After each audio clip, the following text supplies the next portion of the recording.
Thanks to Susie for sitting down there with Shonid and talking through what her experiences will be like. 3 Commonwealths is a pretty impressive achievement. But how about 4? Our next guest is Director of Performance at Cardiff Met Athletics, has been to 2 Commonwealths as an athlete and 2 as a coach. He's a heavyweight in the Welsh athletics scene, and now the leader of the next generation of Welsh athletes. Please welcome James Thie. Louder than Charlotte's chick. Hi James. Hi guys. How are you? Really good, thank you. Really good. Thanks for joining us today. Pleasure. Firstly, obviously, as a previous competitor, and you've even been down under before. I have. Commonwealths. Yeah. Can you tell us what you think the archers that are going down there will be feeling, and if you have any advice for them? It's first off just an amazing experience. I mean, a lot of these guys, it was a few months ago for the athletes that they qualified. So to actually finally get on that plane, the athletes I coach landed this morning, so already shots of them with the koala bear. But I think just it's really real now. They've got a holding camp and then into the actual games themselves. But yeah, I think this is where they really realise that it's real, and I think this is where they realise that they're at a major championship. So it's great to see so many past and present students out there. So, being a previous competitor, especially in Australia yourself, what would be your advice? Soak it up, enjoy the moment. As an athlete, when you're there, you kind of think it's going to last for forever, which it doesn't. I think it's, you get to meet lots of people from all over the world. You get to kind of, interlink. I think the great thing with, sport games is, you get to watch other sports, you get to interact with other people from different sports. It's not just, athletes mixing with athletes. There's nothing like the village life as well, so walking around, soaking that in. And then for these athletes, this will be the biggest stage that they compete on for many of them, in front of thousands of people in a stadium, millions of people back home, and I think it's just one of these things you just appreciate that moment. So could you think back to when you were an athlete, take your coach hat off? What would you say was your biggest achievement whilst you were competing? Well, in terms of Commonwealth Games, I had mixed experiences. So in Melbourne in 2006, I got food poisoning 3 days before competing, and so going from the best shape of my life to the worst, and actually trying to run when I was kind of told by the doctors probably not to compete.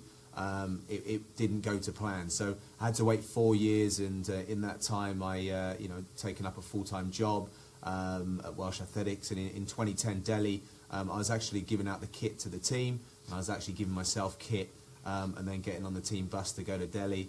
And I made the final, and was super competitive in the final. So for me as an athlete looking back, it was nice to get that chance to come back, and it also served as good motivation in those 4 years in between.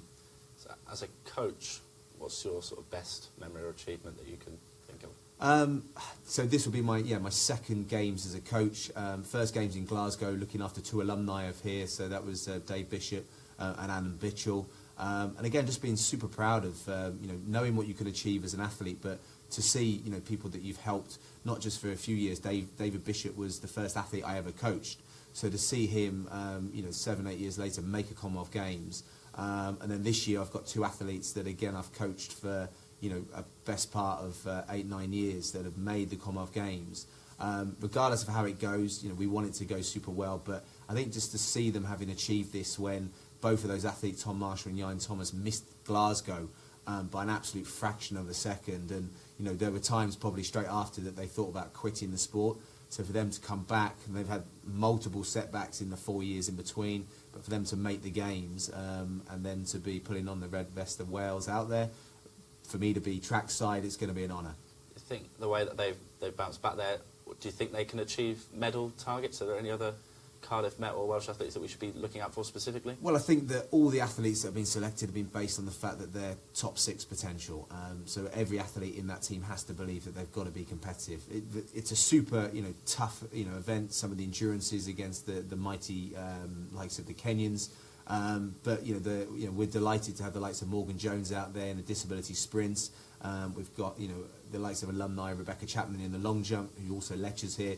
So there's nice blend of past and present students. Both Tom and Ian are alumni as well. So it's great. I think that there's a real team element going out there that I think if they get a little bit of success early on, that will breed into the team. And who knows, if you're in the final and you're in the mix, then you never know. Athletes can step up, and it'd be great to see our Welsh athletes bringing back some medals. Can we be really cheeky? Who is the most talented athlete that you've ever worked with? Oh, that's a really good question. I've been lucky enough to kind of see lots of different talents, but talent can be identified different ways. Like, you can have the best physical talent, but unless you're mentally that you're talented enough to actually, put the application in. Some have the application but don't have the physical talent. So I'm working with a couple of athletes, at the moment that I think have both. I'm not gonna single them out. They know who they are. They've got the ability to race. But they've also got the physical ability to be not just kind of British class, to be absolutely world class. So, obviously, you've been to Australia before, you're going out again. It is time for Australian quickfire questions. Okay, give it to me. Firstly, do you know what Vegemite is? Yeah, it's like Marmite. We'll find There we out. go. Okay, are we ready? Vegemite, yes or no? Yeah, why not? Koalas or kangaroos? I've seen so many koalas on my feed today, I'm going to go kangaroos. Beach or swimming pool? Go in the beach and then back to the swimming pool. Oh, it's cheating. Favourite barbecue food? It's got to be shrimps, isn't it? Shrimp on the barbie? Correct. Yeah. Neighbours or Home and Away? I was always a Neighbours fan. Yeah, massive Neighbours fan. I Russell- even went to the set in 2006. There you go. Yeah. Russell Crowe or Hugh Jackman? Russell Crowe, Gladiator all the way, isn't it? Come on. Kylie Minogue or Danny Minogue? Kylie Minogue, that's my generation, yeah. Brilliant. Thanks for your time, James. Before you disappear, can you please sign our locker? I can indeed. I'll go just underneath Charlotte. There we go. Great. Thank you for your time, James. Before we go, final present. Oh, You may need that to keep the flies away. Thank you. And just in case you do go in the pool, we've got you just a Oh, little look at photo that. today, just in case, so you can relax. does this kill spiders as well? That's what I want to know. It does anything you want it to. Okay, I'm good to go. Thank you, guys. Thank you, James. very much.